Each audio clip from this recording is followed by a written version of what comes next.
Okay, so Emma, Yeah. thank you for being at Cinema Spotlight. Yes. Would you please introduce yourself and explain your role on Mia? Sure. So I'm Emma Koch, and I was the director for Mia and co-producer. Why did you want to pursue filmmaking now for a master's degree? Why did you want to keep pursuing it? What sort of drew you to filmmaking in the first place? Well, so I did journalism. I always wanted to do something creative, and then I did journalism, and I hated it apart from the facts, like the working with cameras part and the like telling stories part. So then basically halfway through my first year, I was like, what works with camera and what tells stories? So filmmaking. And then my parents were, well, you're gonna finish your bachelor first, and then you can go to film school. So I did that. But I guess also the first kind of film that I saw, this is really random, but I watched The Danish Girl, which is really random. It's a really good film. But it's the first time I actually thought about the cinematography when watching a film, because I was so blown away by it. And then I was like, oh, there's way more to filmmaking than just like acting and telling a story. And I was like, oh, I want to do that now. Mia is a fictionalized film based around and inspired by real events. How much pressure did you feel to sort of capture those real events whilst also staying true to your vision, but not disrespecting events that had come before it? Yeah, that's a really good question. I feel like I felt like the most pressure towards my grandparents because it's mostly based on my grandmother's stories on my Belgian side. I think there's 2 or 3 scenes that are exactly the way that she told them happens. Everything else is fiction. But there's like dots of my granddad as well. So like the book that you see, he wrote that. There's a picture of him on the wall. That's the brother. So there's like stuff sprinkled around in the film that also has him in it. So it's a bit of like an ode to my grandparents. But because it's so heavily fictionalized, I was like quite stressed about my family watching it and thinking like so much stuff is obviously not real. So it was like getting that line right of like having my story there, whilst being respectful to what actually happens. Mia is incredibly personal. It's an incredibly personal project. Yeah. And how did researching the history of your own country and your family impact the filmmaking experience? I find this a really difficult question because I feel like I obviously did lots of research for this because it's a historical piece and it is based on like some kind of truth from my family. Researching it and especially researching, the role of women during the war in Belgium made me just look like way more respectful towards the subject than more than I already was, because everything I knew was from like school and just stories, and obviously it's a really big thing in school, but like it never made me like question and the history and everything up until I did the research for the film. So basically, as you said, like kind of the idea in the film stems from stories from my family. You have to say it's very heavily fictionized, but there's a few scenes that happen in real life. And what I did was just start with like asking my mom to retell those stories, see if she had more stories to tell that she got from her mother. And this was really, really cool for me. I found one of my granddad's, my Belgian side, journals. And not lots of the film is based on his side of the story because obviously he went to France and was obviously not in Belgium during the war. But it was just really good kind of reading that and getting the kind of tone and vibe of that time, if that makes sense. And it's just really inspiring reading that, even though that part didn't make it into the film. The way he talked about obviously his family and stuff, that gave so much away on how these relationships worked at the time and all that kind of stuff. And yeah, and then I did just tons and tons of research on how, what the role of women was during the war and how they fought or did whatever they were doing, because that is not as well documented, obviously, when you go to a museum, Belgium is full of World War One museums. You know, all these museums are basically full of like, you know, what was life like at the trenches. You can actually go into a trench. It's all cool stuff, but that's all like the men. It doesn't really say a lot about, you know, the role of women, or not too much. So that was really cool, just deep diving into that. Yeah. What challenges did you face when filming a period piece in modern day Belgium on an independent budget? Lots. Production design and costume was horrendous. No budget. I think location wise, we just got really lucky that we just knew the right people who had locations that worked. It's very much working around the locations that you have. Like lots of the bits were like just angled the right way. So you cut out a really modern building on the side of the road.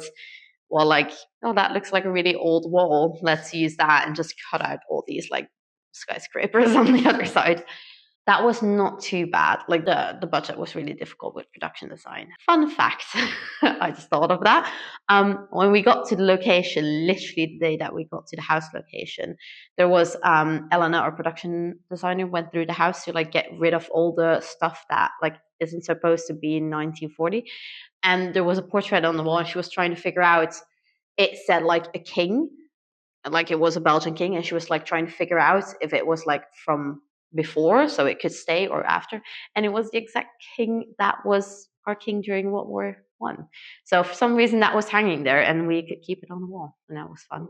Ruben wants to know, what films did you watch when you were preparing to make this film, and what were your primary influences? Story-wise, I didn't watch films specifically for the narrative, but cinematography-wise, Clint, our amazing DP, and I watched Atonement together, and that was a very heavy influence. There is one shot specifically in Atonement where like James McAvoy is like in the morning leaning against a tree. It's gorgeous blue and like rosy tones. It's like, I want that shot. And he was like, well, we have to get up at 5 o'clock in the morning to get that. But yeah, we got that. It was just, yeah, that one was the main influence. The film has a very distinctive soundscape and sparse use of score.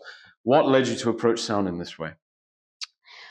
So I really enjoy when films use lots of like silences and barely any music. I think music in the background can often be quite overwhelming and not necessary, especially with like a short film.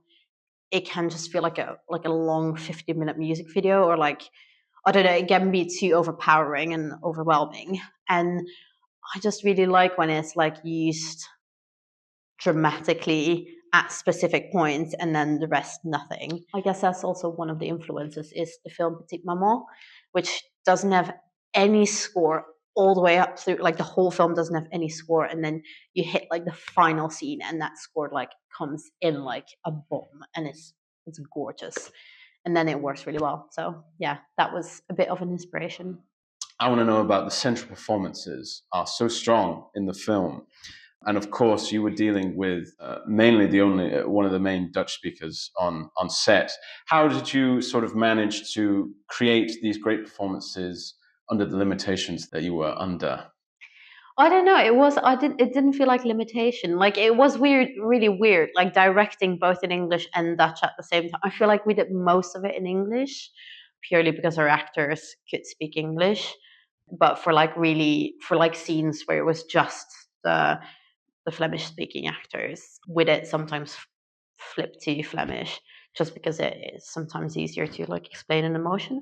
Then other times I flip back to English because it was easier to explain it. So it didn't. It was just it was really fun actually. It didn't feel like a constraint at all. Maybe the crew thinks differently about it because they probably had moments where they were like, "What is she saying in Dutch?" But then I would repeat it in English. And then also at the same time was kind of also a little bit doing it in German, so that was interesting. Yeah, it was just really fun. And how did you approach crafting such emotional but also nuanced performances out of young lead actors, out of your young lead actors, some who had traveled there, some who were from there, and dealing with this sort of independent film? Well, we traveled to Belgium literally 2 days before we started shooting. So anything before, any prep before that was on Teams. because our main actress, also Emma, was in Belgium, and then Benjamin, who played Friedrich, was here in the UK. So we did everything through Teams. It was just lots of calls with me, Emma, and Benjamin, chatting about, like, we literally went through the whole script and like every beat. So what do you guys think about this emotion? What do you guys think they're feeling? What do I think? Is that the same? Is it different? Why is it different? It was quite interesting and kind of came to like nice middle ground, because I obviously had like a really specific idea for lots of the scenes and beats and emotional beats. But then it was really interesting seeing how they looked at it and saw it differently. So yeah, it kind of evolved with them. And of course, Mia was a very ambitious project. Mhm. You traveled with a London-based crew back to your home of Belgium, but had to do a lot of stuff over there as well. What's your advice for younger filmmakers who want to make these big, ambitious projects on a small budget and also sometimes less experience? What sort of advice would you pass on to them? Never do it. No.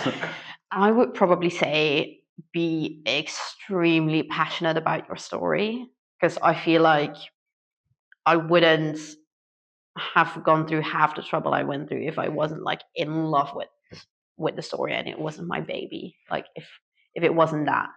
I think if it was someone else's, I struggle with that. If it's someone else's script that I'm directing, obviously I do my utmost best, but because it was kind of my story, it just makes it so much more important to you.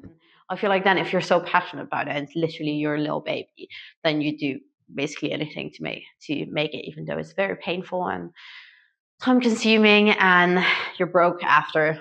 It's just worth it if it's your passion. How important is a willing and well looked after crew in also achieving your Yeah, dreams? it's really important. I feel like they have to be as passionate almost as you, because otherwise you're not going to convince people to like basically do this stuff for free. I just had the story idea in my head. I'm a crap screenwriter. So for one, Nas, who is our amazing screenwriter, she like dug all my like ideas out of my brain and then like made it into a script and a story, which is insane. Also Clint, our DP, like if we had such a small budget that we didn't have any prime lenses, we didn't have budget to get any like decent lenses. We had a really decent camera. Shout out to him having that. We had like the bare minimum. Also with lighting and stuff. It's just doing lots of prep with that team and then just like knowing that they're insanely good. And I don't know how they like got it to look the way it does with like barely any lights. I think we had like one or two main lights and that's it. Yeah, it's just trust in that team to do their best job and also lots of prep.